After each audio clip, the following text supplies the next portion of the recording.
cuma ada satu kelentengnya, ya. Di sini bakalan dipakai. Ini kita sebutnya altar utamanya.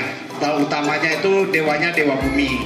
Nah, biasanya kalau kita umat Konghucu sembahyang itu pasti kita depan dulu.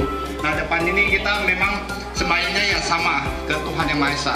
Ajaran Konghucu sendiri itu sebenarnya lebih menitik beratkan tentang pengembangan moral. Ada 5 landasan yang menjadi utama. Yang pertama itu kita sebutnya rem atau kemanusiaan. Bagaimana kita sebagai manusia itu harus punya budi pekerti, kebaikan, cinta kasih terhadap sesama atau alam semesta semua. Yang kedua adalah I atau kebenaran atau keadilan. Nah, ini yang menjadi pegangan kita sebagai manusia, harus memiliki budi pekerti yang baik. Yang ketiga itu Li atau kesopanan tata krama. Ini penting, bagaimana kita berhubungan harus ada tata kramanya. Jadi sopan santun, tata krama ini memang ya poin penting dalam kita berhubungan sosial.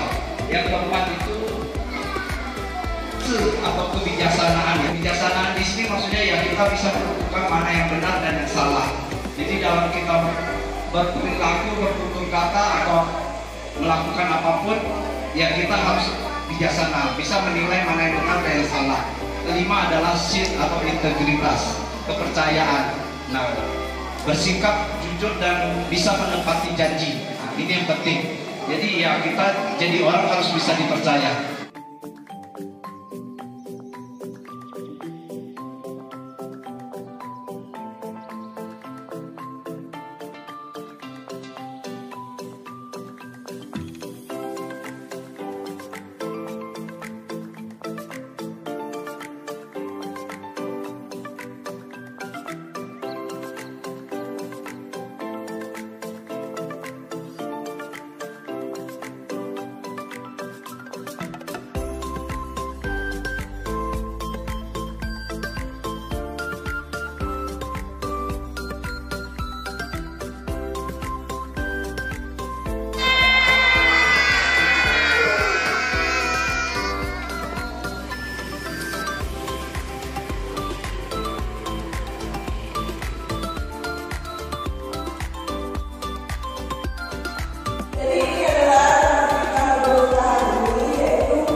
Waisak adalah hari besar agama Buddha yang di hari itu memperingati 3 peristiwa: kelahiran Sang Buddha, mencapai kesempurnaan, dan parinibbana. Parinibbana itu adalah wafat. Ya.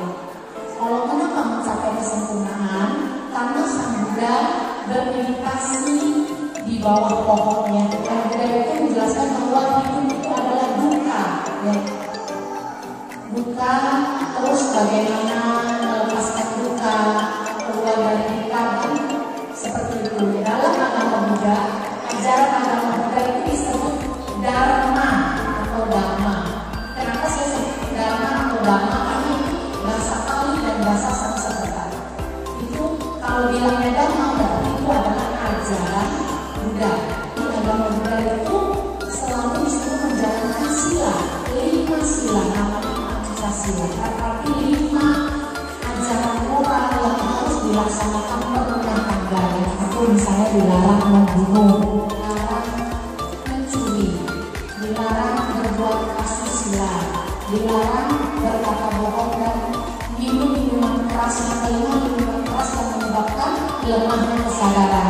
Jadi itu adalah inti ya, agama Buddha itu hanya di Pancasila yang dijaga.